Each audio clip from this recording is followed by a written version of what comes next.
परमेश्वर की नाम की महिमा हो। आज फिर से हम परमेश्वर की वचन की ओर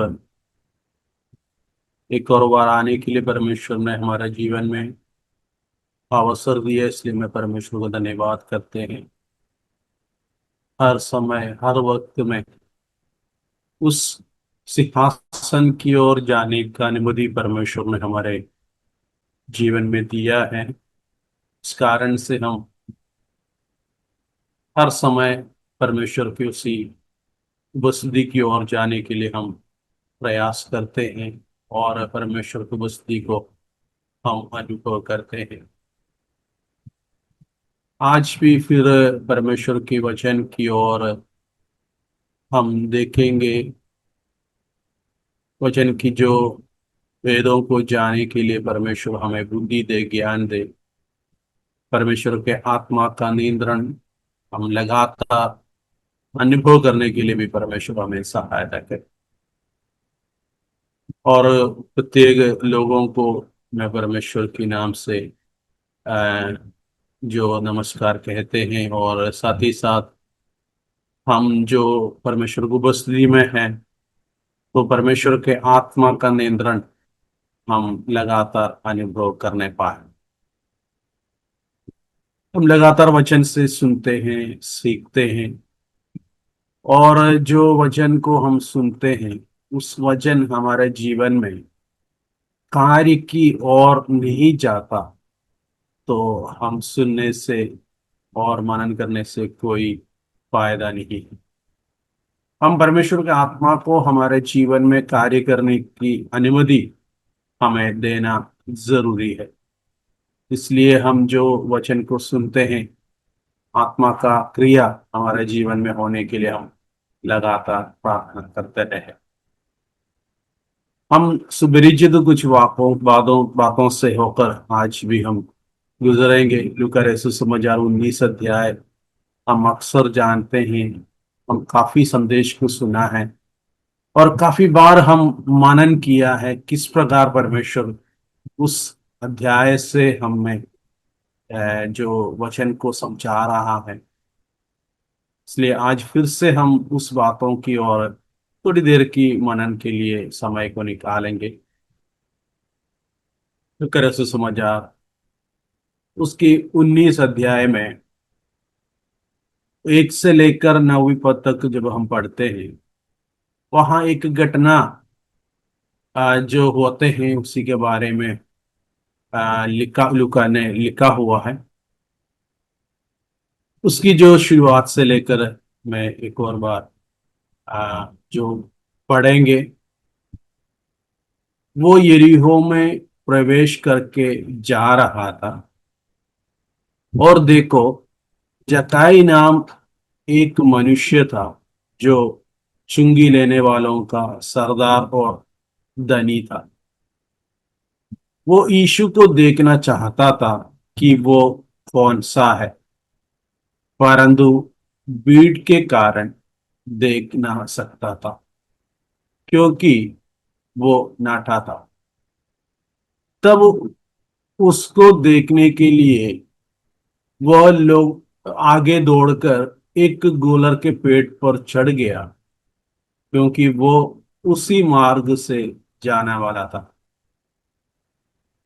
जब यीशु उस जगह पहुंचा तो ऊपर दृष्टि करके उससे कहा, हे जकाई, झट उतर आ, क्योंकि आज मुझे तेरे घर में रहना आवश्यक है। वो तुरंत उतर कर आनंद से उसे अपने घर को ले गया। यह देखकर सब लोग कुटकुटाकर कहने लगे, वह तो एक पापी मनुष्य के यहाँ जा उतरा है। जकाई ने खड़े होकर प्रभु से कहा, हे प्रभु, देख, मैं अपनी आधी संपत्ति कंगालों को देता हूँ, और यदि किसी का कुछ भी अन्याय करके ले लिया है तो उसे 6 गुना फेर देता हूँ।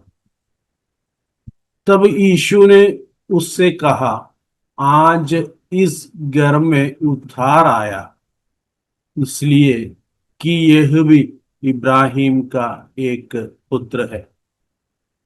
उसका 10वीं पढ़ूंगा। क्योंकि मनुष्य का पुत्र खोए हुओं को ढूंढने और उनका उद्धार करने आया है। ये हमारे लिए बहुत सुपरिचित वचन है। यहाँ हम देखने वाला जकाई के बारे में हम जानते हैं और जकाई का कमी को हम जानते हैं। जकाई ने किया हुआ कार्यों को हम जानते हैं। संडे स्कूल से लेकर उसी बातों को हम सीखते आ रहा है और काफी गाना भी इसी जकाई के बारे में भी हम सुनते हैं, हम दूसरों को सिखाते भी हैं। इतना परिचय रखने के बावजूद भी जकाई के जीवन के द्वारा मुझे और आपको किस प्रकार की सीख परमेश्वर देने के लिए चाहते हैं, शिक्षा देने के लिए चाहते हैं, उस बातों को आज हम थोड़ी देर मनन करेंगे। हम देखते हैं यीशु यरीहो से होकर गुजर रहा था। वहां चुंगी लेने वालों का एक सरदार, और उसमें एक और खासियत हम देखते हैं, वो धनी भी था। वो चुंगी लेने वालों का सरदार है और साथ ही साथ वो धनी है। लेकिन ये सब बातें उनके जीवन में होने के बावजूद भी वो यीशु को नहीं देख पा रहा था। उसके कारण वहां लिखा हुआ है, वो यीशु को देखना चाहता था कि कौन सा है, परंतु भीड़ के कारण देख ना सकता था क्योंकि वो नाठा था। उसके जीवन में जिस प्रकार हम कुछ खासियतों को देखते हैं, सरदार था, चुंगी लेने वालों को सरदार था और धनी था, इसके बावजूद भी वो नाटा होने के कारण से अपने आप में वो छोटा जो आकार का होने के कारण से वो यीशु को नहीं देख पाया। लेकिन यीशु को देखने का इच्छा उनके मन में बहुत बड़े होने के कारण से वो यीशु को देखने के लिए कुछ जरियाओं को अपनाते हैं, कुछ जुगाड़ उनके सामने वो अपनाने के लिए कोशिश करते हैं। वहां 4 पद में लिखा हुआ है, तब उसको देखने के लिए वो आगे दौड़कर एक गूलर के पेड़ पर चढ़ गया क्योंकि वह उसी मार्ग से आने वाला था।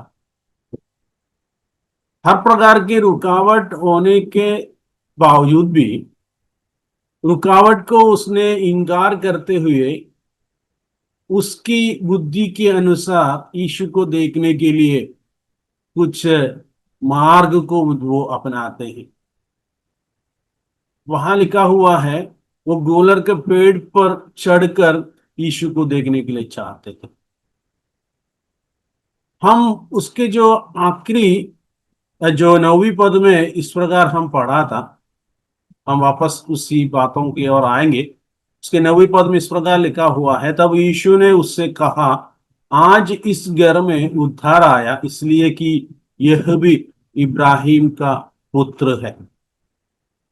जो चुंगी लेने वालों का सरदार, जो रोमी नागरिक लोग जो शासन की ओर से चुंगी लेने के लिए नियुक्त किया हुआ इस जकाई भी एक यहूदी है। इसराइल की जो शासन उस समय पर करने वाला रोम की जो शासन था, उसने अपॉइंट किया हुआ उसी चुंगी लेने वाला यहूदी है। लेकिन यहूदी लोगों से चुंगी लेने के लिए मजबूर था। उसकी जो जात व्यवस्था के अनुसार, उसके जो पोजीशन के अनुसार यहूदी लोगों के साथ में उनको रिश्ता होने के कारण से वो भी जो पुराने समय पर पुराने नियम के अनुसार जब हम पढ़ के आते हैं तो वो भी इब्राहिम का वंश का है। इसके बावजूद भी यीशु दोबारा उसके बारे में इस प्रकार बताता है, ये इब्राहिम का संतान है। हम देखेंगे चुंगी लेने वालों का सरदार है, धनी है, इसके बावजूद भी, इब्राहिम का वंश का होने के बावजूद भी वो हमेशा यहूदी से चुंगी लेते थे।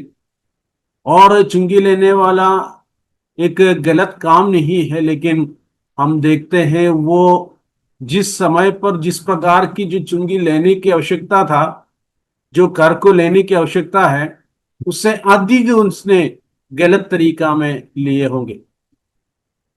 इसलिए हम यूहन्ना के बारे में, यूहन्ना बपतिस्मा के देने वालों के बारे में हम इस प्रकार पढ़ते हैं। वहां जब चुंगी लेने वालों ने यूहन्ना के पास आकर इस प्रकार पूछते हैं, हम क्या करो, जो पाप के बारे में, जो उद्धार के बारे में, बपतिस्मा के बारे में चिल्लाकर यूहन्ना बपतिस्मा देने वाला बोलने के समय पर हम छुटकारा पाने के लिए, हम इसी सारे गलतियों से, पाप से छुड़ने के लिए हम क्या करें। तो यूहन्ना ने उन लोगों से इस प्रकार एक शब्द कहते हैं, जो जो कर लेते हैं, जो चुंगी लेने का जो तरीका है उसी से अधिक लेने का कोशिश ना करें। जो जिस प्रकार की जो चुंगी लेने की आवश्यकता है, जिस पैसा तय किया हुआ है, उसी को ही लेने का प्रयास करें।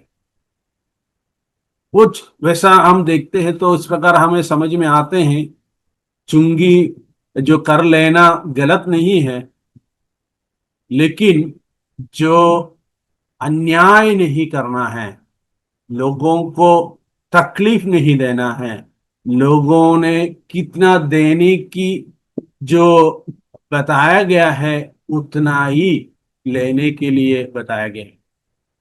तो हम उसी बातों के अनुसार इस प्रकार एक समझ हमारे मन में आते हैं, चुंगी लेने वाला एक गलत व्यक्ति नहीं है, लेकिन उसने अन्याय से लेने के कारण लोग उन लोगों से नफरत करते थे, उन लोगों के साथ रहने के लिए नहीं चाहते, उनसे उन उन लोगों का जो व्यवहार से पसंद नहीं होने के कारण से उन लोगों को दूर रखने के लिए कोशिश करते हैं। इसलिए जब प्रभु यीशु मसीह उस चुंगी लेने वालों का सरदार जकाई के पास आकर उनके साथ बातचीत करने के समय पर लोग उस बातों को बहुत गलत तरीका में लेते हैं।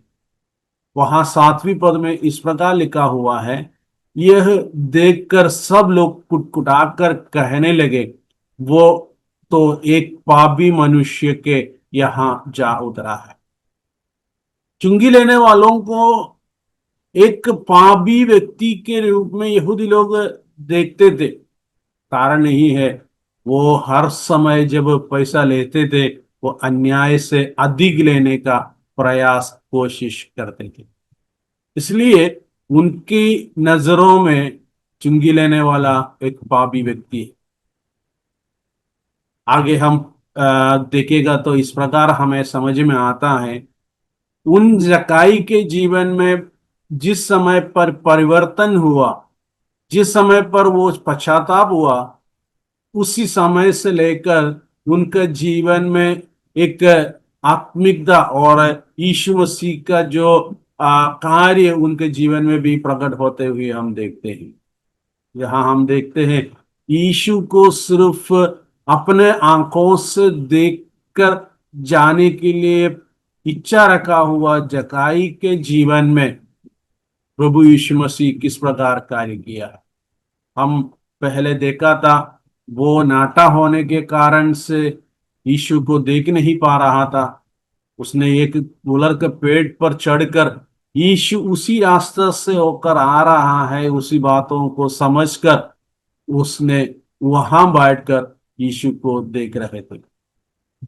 उसके पत्तों से उसने अपने आप को जो छुपाया होगा, उस गुलर का पेड़ से उसने एक पारदर्शी के रूप में नहीं, अपने आप को बचाते हुए, अपने आप को छिपा के रखते हुए यीशु को सिर्फ देखकर तसल्ली करने के लिए एक प्रयास किया हुआ जक्कई को हम देखते हैं।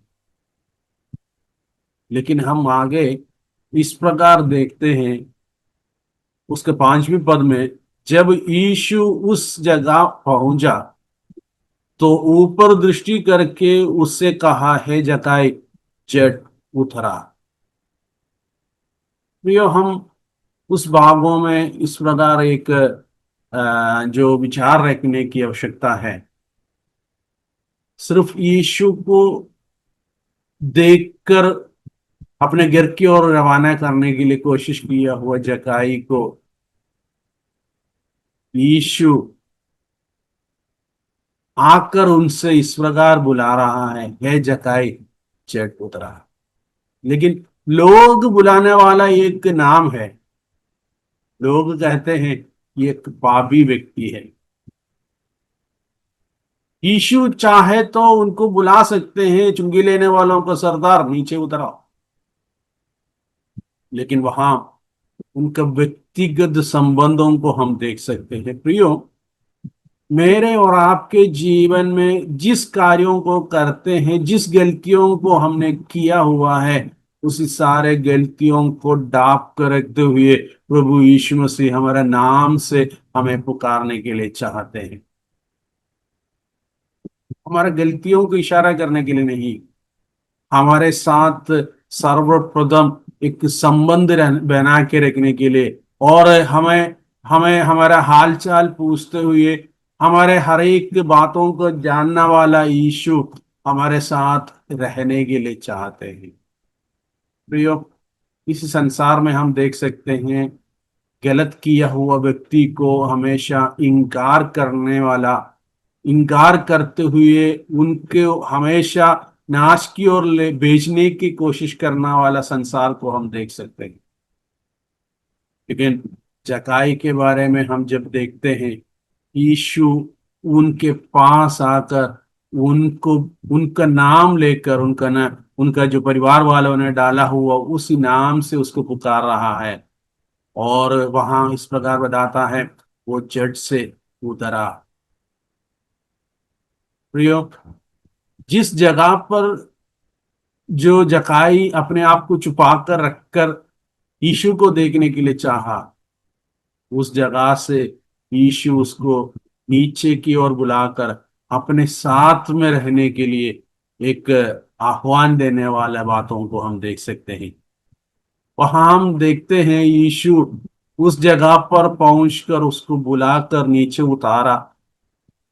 और उसका जरूरत क्या है, क्यों यीशु जक्कई को नीचे बुलाते हैं? उस जक्कई सिर्फ यीशु को देखने के लिए चाहा था, और उनको नीचे बुलाकर उनके साथ एक संबंध बनाने का जरूरत क्या है? उसके कारण यही है, हम आगे उसी बातों को 10वीं पद में हम पढ़ते हैं। उसका कारण यही है,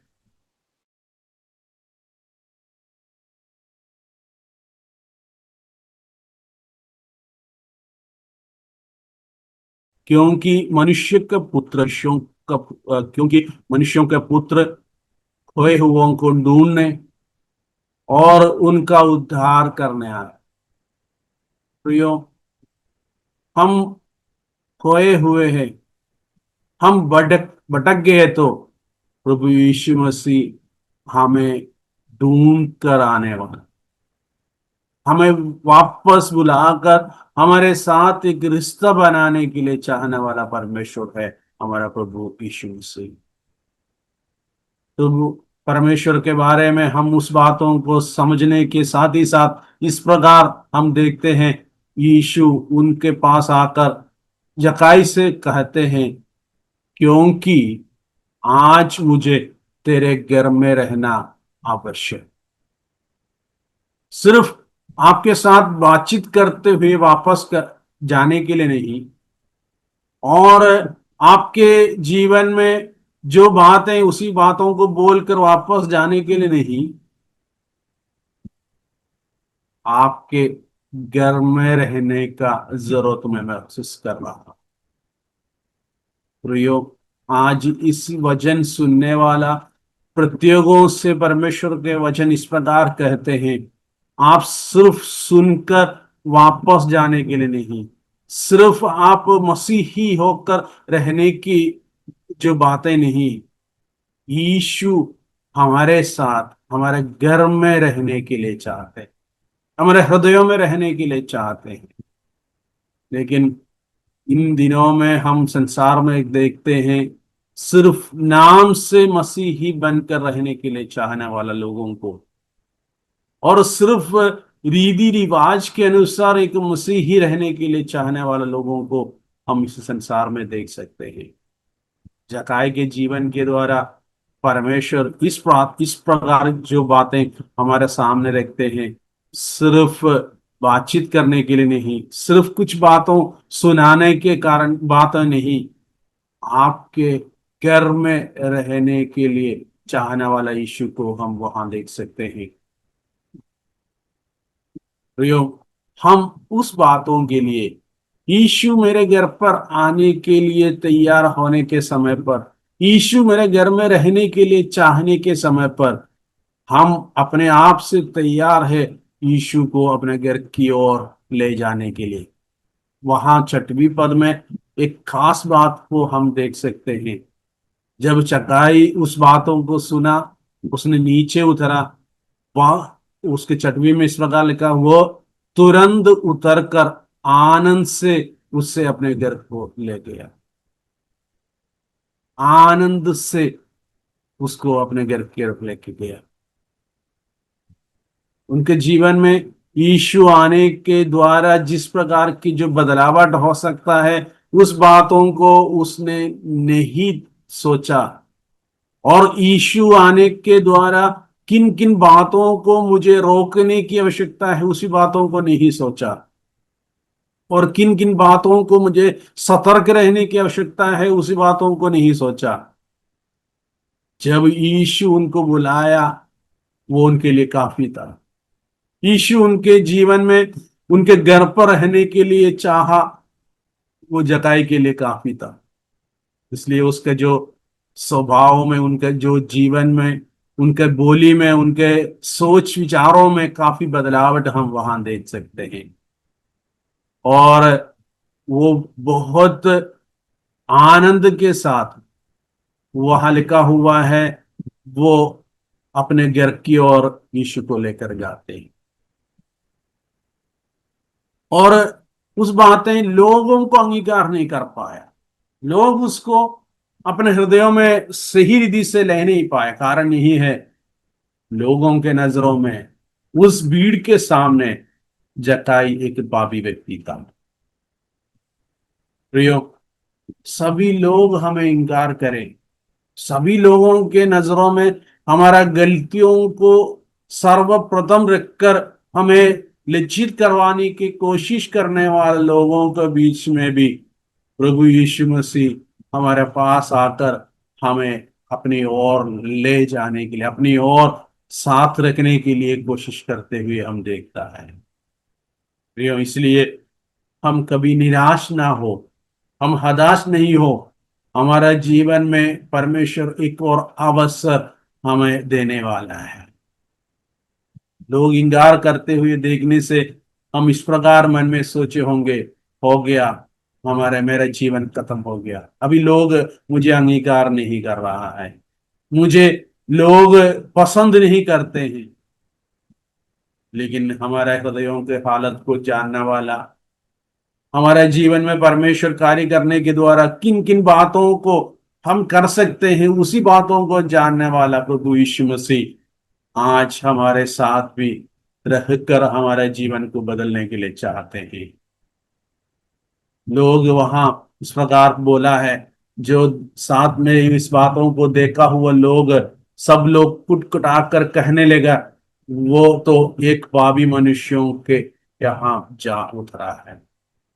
कितने धनी लोग, कितने जो अच्छे लोग उस लोगों के बीच में हैं, लेकिन यीशु जक्काई को ढूंढते हुए आए। और उसके शुरुआत में भी एक बात हम पढ़ा था, वो यरीहो में प्रवेश करके जा रहा था। यरीहो के बारे में हम जो परमेश्वर के वचन में देखते हैं तो यह यहोशू का जो एक बात को हम 6वें अध्याय की 26 पद में हम देखते हैं।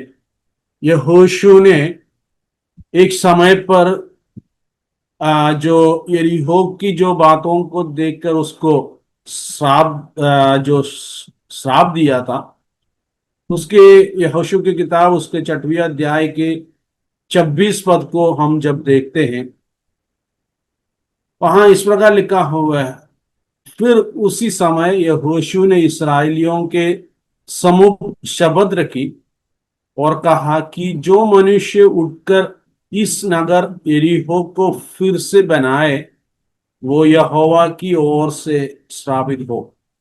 जब वो उसकी नींव डालेगा, तब तो उसका जेठ पुत्र मरेगा, और जब वो उसके फाटक लगवाएगा, तब उसका छोटा पुत्र मर जाएगा। हम देखते हैं इसी बातों को जब पढ़ते हैं, उसी के अनुसार पुराना नेम के जो बातों के अनुसार यरीहो का जो जगह एक श्रापित जगह है। यरीहो की ओर लोग जाने नहीं चाहते। यहूदी लोग जो श्रापित जगह को हमेशा छोड़कर हट कर रहने के लिए चाहता है, इसलिए शमरिया से होकर लोग गुजरना ही नहीं चाहते। लेकिन प्रभु यीशु मसीह का खासियत को हम देखते हैं, उस श्रापित जगह पर एक व्यक्ति यीशु को चाहते हैं। उस बातों को प्रभु यीशु जानने के कारण से वो यरीहो की ओर जाते हुए हम देखते हैं। उसका शुरुआत में हम उसी पदों को पढ़ा था। वो यीशु यरीहो से होकर जा रहा था। तो प्रियो, हम एक बात को समझना है, हम चाहे, हमारे अंदर इच्छा है, हम यीशु को अपनाने के लिए चाहेगा तो हम किसी भी स्तर पर भी हो, लोग इंकार करने वाला जगह में भी हो, यीशु उस जगह पर आने के लिए चाहते हैं। हालेलुया। प्रियो, हमारे जीवन में प्रभु यीशु मसीह कितना महत्वपूर्ण स्थान हमें देने के लिए चाहते हैं। हम वैसा ही देख सकते हैं 18 अध्याय लूका में प्रभु परमेश्वर ने एक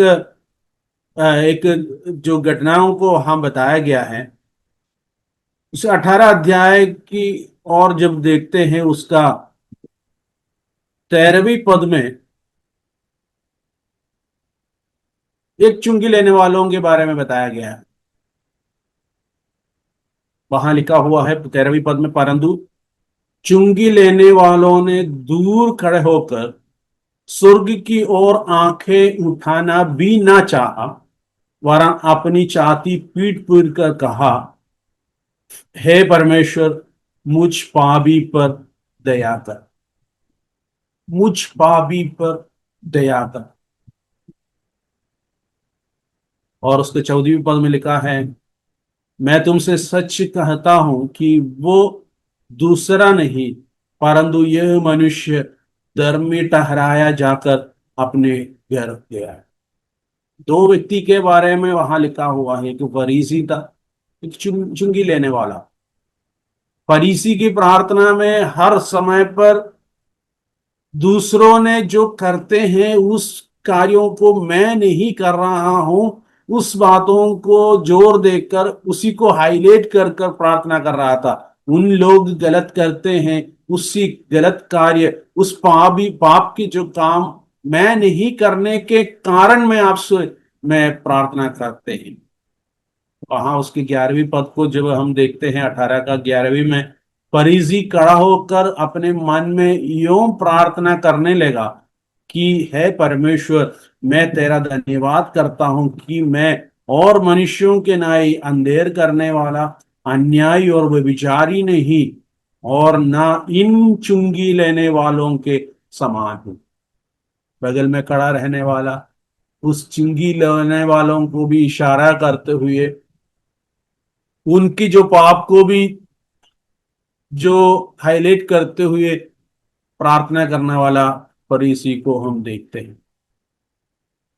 लेकिन जो निष्कलंक होकर अपना गलतियों को मानकर अपने जीवन का हर एक जो स्तर को समझने वाला उस चुंगी लेने वाला ने इस प्रकार प्रार्थना किया। उसकी जो प्रार्थना में बड़े एक ग्रामर नहीं है, बड़ा एक रीति रिवाज नहीं है, उनके प्रार्थना में अच्छे अच्छे बातों को बोलने के लिए नहीं है। और उसके प्रार्थना में एक ही बात इस प्रकार था, वो मुझ पापी पर दया करा। उसका खड़ा होने का तरीकों को भी बाइबल में बहुत स्पष्ट बताया गया है। इसका कारण यही है, मेरे और आपके जीवन में जिस प्रकार की परिवर्तन की आवश्यकता है, जिस प्रकार की जो मन फिराव की आवश्यकता है, उस बातों को भी जो लेखक ने इशारा करते हैं। हम अंदर से जो है उस बातों को परमेश्वर के सामने बताएं। हम दिखावटी के लिए किसी भी प्रकार के कार्य करने के द्वारा हम परमेश्वर के नजरों में प्रसन्न नहीं हो सकता। परमेश्वर हमारे जीवन से प्रसन्न नहीं हो सकता। जो चुंगी लेने वालों ने खड़ा होकर आंखें ऊपर की ओर उठाना भी ना चाहा, अपने नजर ऊपर की ओर स्वर्ग की ओर लगाकर प्रार्थना करने का भी हिम्मत उनके पास नहीं है, उतना ही पापी व्यक्ति है उस बातों को चुंगी लेने वाला समझ रहा था। जकाई के बारे में हम देखते हैं, उनके जीवन में भी उन्होंने एहसास कर रहा था, लोग खड़े होकर बोलने के लिए एक कारण है, उस कारण को मैं समझ रहा हूं। इसलिए उसने इस प्रकार जो बताया गया, इस प्रकार लिखा हुआ है, वो खुशी से प्रभु यीशु मसीह को अपने घर की ओर ले जाने के समय पर भी लोग कुटकुटाते हैं। उसका कारण यही है, उसके 8वीं पद में लिखा हुआ है, जकाई ने खड़ा होकर प्रभु से कहा, हे प्रभु देख, मैं अपनी आधी संपत्ति कंगालों को देता हूं। उनके पास का जो धन उनके लिए खलनायक है, वो धन उन्होंने इकट्ठा किया हुआ तरीका मुझे परमेश्वर की ओर रिश्ता बनाने में रुकावट के रूप में चकाई समझ रहा। यीशु अपने घर की ओर आने से लोग कुटकुटाने के कारण नहीं है, मैंने गलत तरीकाओं में किया हुआ काम।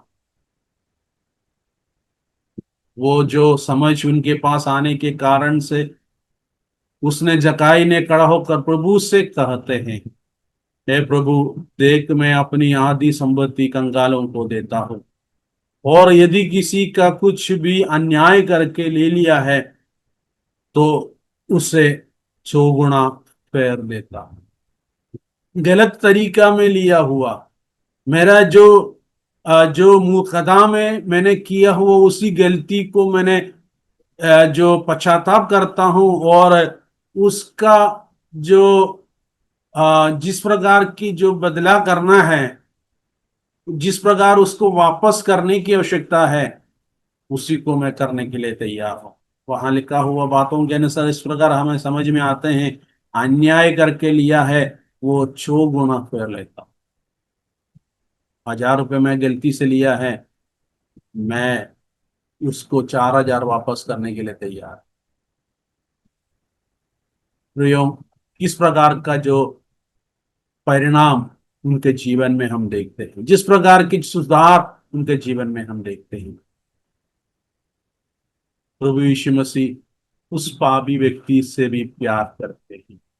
हम आगे इस प्रकार हम पढ़ते हैं 9वीं में, तब यीशु ने उससे कहा, आज इस घर में उद्धार आया है, इसलिए कि वो भी इब्राहिम का पुत्र है।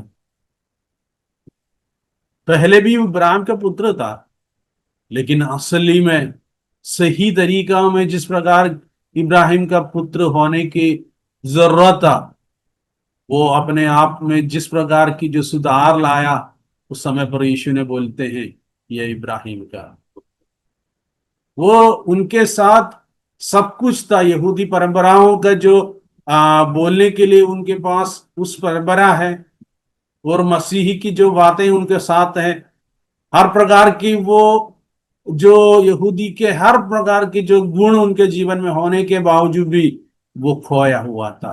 वो सही रीति से इब्राहिम का जो वंश का एक व्यक्ति जिस प्रकार होना है, उस प्रकार नहीं हो पाया था।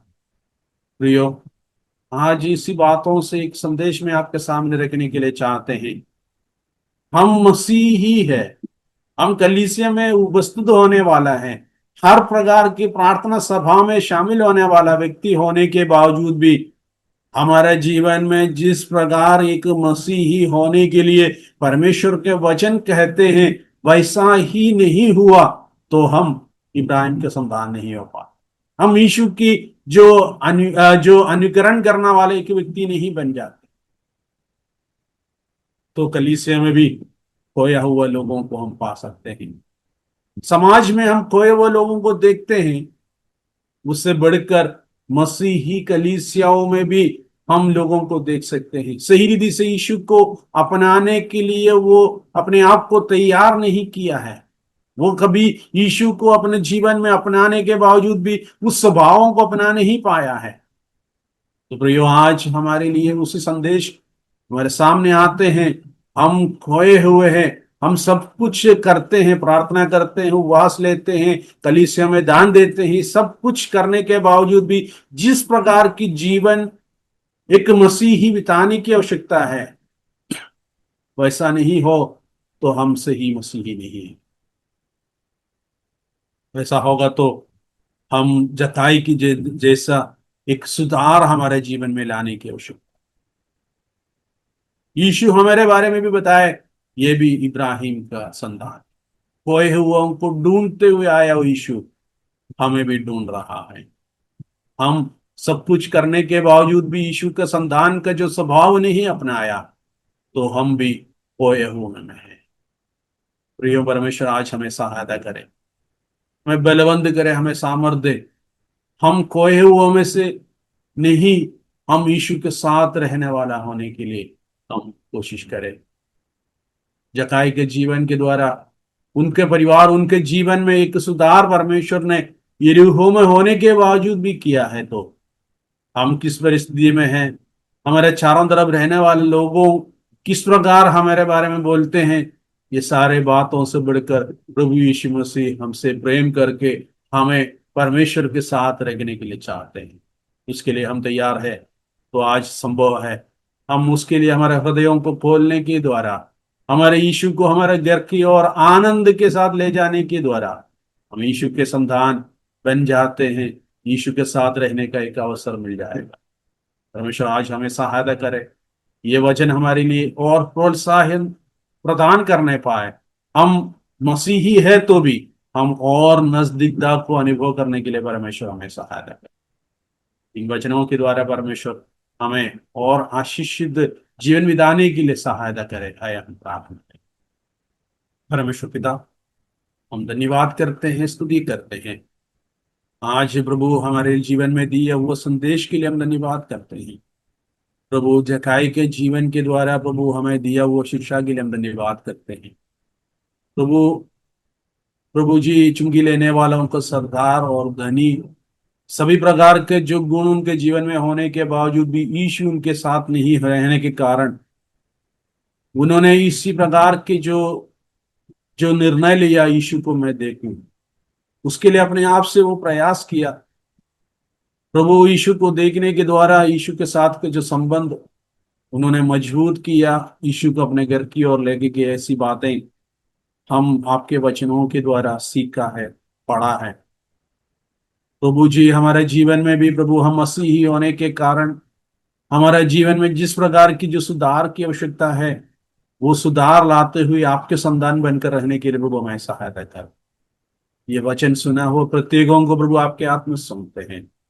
प्रत्येकों के जीवन में एक आशीष के कारण इस वचन बनाइए प्रभु जी, और आदि किसी भागों को पढ़ते हुए, समझते हुए, ग्रहण करते हुए आपकी इच्छा के अनुसार जीवन में बिताने के लिए प्रभु आप सहायता कर। सारी बातों में प्रभु आपका अगुवाई हम चाहते हैं। प्रत्येकों को प्रभु आप आशीषित जीवन बिताने के लिए सहायता कर। आनंद के साथ आपके जीवन, आपके साथ जीने के लिए प्रभु आप सहायता कर। सारी बातों में प्रभु आपकी अगुवाई हम चाहते हुए बिंदी को मांगते हैं, यीशु के नाम से आमीन। परमेश्वर सबको आशीष दे, सभी को जय मसीह।